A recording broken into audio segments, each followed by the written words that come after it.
രണ്ട് നിയമസഭാ മണ്ഡലങ്ങളിലേക്ക് നടന്ന ഉപതെരഞ്ഞെടുപ്പിൽ വിജയിച്ച UR പ്രദീപും രാഹുൽ മാങ്കൂട്ടത്തിലും സത്യപ്രതിജ്ഞ ചെയ്തു. നിയമസഭാ ഹാളിലായിരുന്നു സത്യപ്രതിജ്ഞ.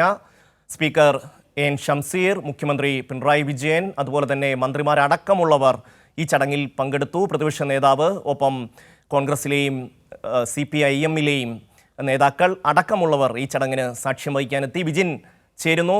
വിജിൻ, എങ്ങനെയായിരുന്നു ചടങ്ങ്? അല്പസമയം മുമ്പാണ് സത്യപ്രതിജ്ഞാ ചടങ്ങുകൾ അവസാനിച്ചത്. UR പ്രദീപ് MLA ആയി സഗൗരവവും ഒപ്പം തന്നെ രാഹുൽ മാങ്കൂട്ടത്തിൽ ദൈവനാമത്തിലുമാണ് സത്യപ്രതിജ്ഞ ചെയ്തത്. മുഖ്യമന്ത്രി, സ്പീക്കർ, ഒപ്പം തന്നെ വിവിധ മന്ത്രിമാർ, ഒപ്പം UDF LDF കൺവീനർമാർ, പ്രതിപക്ഷ നേതാവ്, മറ്റ് നേതാക്കൾ, മുതിർന്ന നേതാക്കൾ ഉൾപ്പെടെയുള്ളവർ, അതുപോലെ തന്നെ CPIM-ന്റെയും കോൺഗ്രസിന്റെയും പ്രവർത്തകർ, മറ്റ് കക്ഷി നേതാക്കൾ തുടങ്ങിയവർ ഒക്കെ സത്യപ്രതിജ്ഞാ ചടങ്ങിൽ ആളുകളായി ഉണ്ടായിരുന്നു. എന്തായാലും അതിനുശേഷമുള്ള അനുമോദനമാണ് ഇപ്പോൾ നടന്നുകൊണ്ടിരിക്കുന്നത്. ഓരോ പാർട്ടിയിലെയും അതുപോലെ തന്നെ മറ്റ് MLA-മാർ ഉൾപ്പെടെയുള്ളവർ ഒക്കെ ഇപ്പോൾ ഇരു MLA-മാരെയും അനുമോദിക്കാനായി സ്റ്റേജിലേക്ക് എത്തിയിരിക്കുന്നു. അതിന്റെ ദൃശ്യങ്ങളാണ് കാണുന്നത്. എന്തായാലും ആവേശം നിറഞ്ഞ ഒരു മത്സരത്തിന് ഒടുവിലാണ് വലിയ ഭൂരിപക്ഷത്തിൽ ഇരുവരും MLA-മാരായി തിരഞ്ഞെടുക്കപ്പെട്ടത്.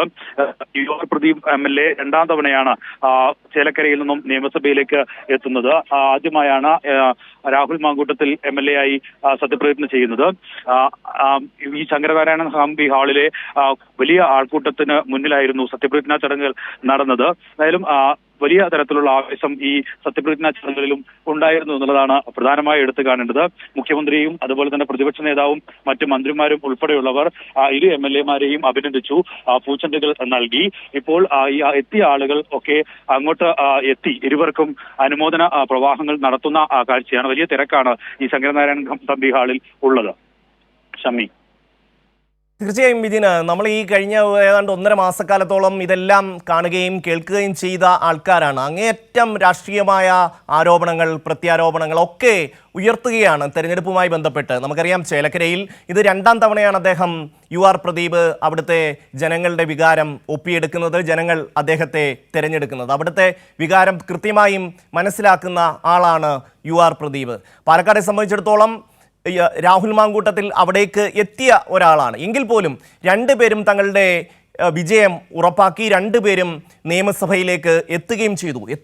അവിടെ എത്തിയപ്പോൾ സ്വാഭാവികമായും ഈ ആരോപണവും പ്രത്യാരോപണവും ഒക്കെ നടന്ന സാഹചര്യത്തിലും വളരെ സൗഹാർദ്ദപരമായ ഒരു അന്തരീക്ഷം അവിടെ ഉണ്ടാകുന്നു എന്നുള്ളത് എടുത്ത് പറയേണ്ടതാണ്. കാരണം പ്രതിപക്ഷ നേതാവ്, മുഖ്യമന്ത്രി, സ്പീക്കർ, കക്ഷി നേതാക്കളൊക്കെ അവിടെ ഇരിക്കുകയാണ്. അവരെല്ലാം ഈ വിജയിച്ചു വന്ന MLA-മാരെ അവരെ ഹാർദമായി ആശംസകൾ നേരുന്നു. മുഖ്യമന്ത്രി പൂച്ചെണ്ട് നൽകുന്നു, സ്പീക്കറും അതുപോലെ തന്നെ രണ്ടുപേർക്കും പൂച്ചെണ്ട് നൽകുന്നു.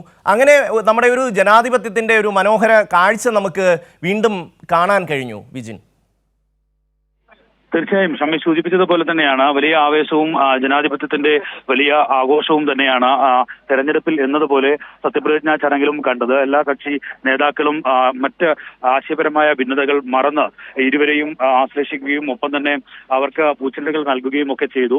രാഹുൽ മാങ്കൂട്ടത്തിലായാലും അതുപോലെ തന്നെ UR പ്രദീപ് ആയാലും ഇരുവരെയും അനുമോദിക്കാനുള്ള ഒരു തിരക്ക് ഇരു രാഷ്ട്രീയ പാർട്ടികളിലെയും ഒപ്പം തന്നെ മറ്റ് കക്ഷികളിലെയും ഒക്കെ പ്രവർത്തകരും നേതാക്കളും ഒക്കെ അതിനായി എത്തിയ കാഴ്ചയും ഒരുപക്ഷെ സാധാരണഗതിയിൽ നിയമസഭയ്ക്ക് അകത്താണ് സത്യപ്രതിജ്ഞാ ചടങ്ങുകൾ നടക്കാറെങ്കിൽ ഇത്തവണ ശങ്കരനാരായണ തമ്പി ഹാളിൽ ആയതുകൊണ്ട് തന്നെ വലിയ തിരക്കാണ് ഈ ഹാളിൽ ഉണ്ടായിരുന്നത്. ഏകദേശം 300 വീതം പ്രവർത്തകർക്കും നേതാക്കൾക്കുമാണ്, ഇരു മുന്നണികളിലെയും പ്രവർത്തകർക്കും നേതാക്കൾക്കുമാണ് ഈ സത്യപ്രതിജ്ഞാ ചടങ്ങിൽ പങ്കെടുക്കാനുള്ള അവസരം ഒരുക്കിയിരുന്നത്. അതിനുള്ള വിപുലമായ ക്രമീകരണങ്ങളൊക്കെ നിയമസഭയിലെ ശങ്കരനാരായണ തമ്പി ഹാളിൽ എല്ലാവർക്കും നല്ല ഭക്ഷണവും അടക്കം സ്പീക്കർ ഒരുക്കിയിട്ടുണ്ട്. വളരെ നല്ല സൗഹാർദ്ദപരമായ ഒരു അന്തരീക്ഷത്തിൽ രാഹുൽ മാങ്കൂട്ടത്തിലും ഒപ്പം UR പ്രദീപും സത്യപ്രതിജ്ഞ ചെയ്തിരിക്കുന്നു.